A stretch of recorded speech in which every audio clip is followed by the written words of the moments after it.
about how you can send bulk emails by uploading Excel sheet, spreadsheet in XLS or CSV formats.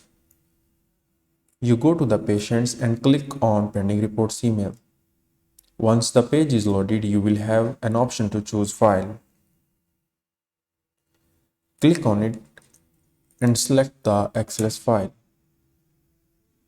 You will see that the content of Excel sheet will be in the text area, separated by commas. Now click on send email and email will be sent to these MRs.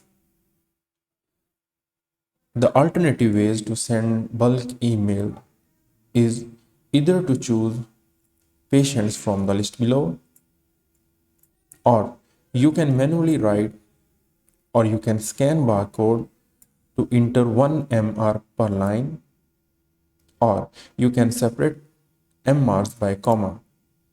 Click on send email and all the MRs in this text area will get the report in their email box. That's all. Thank you very much.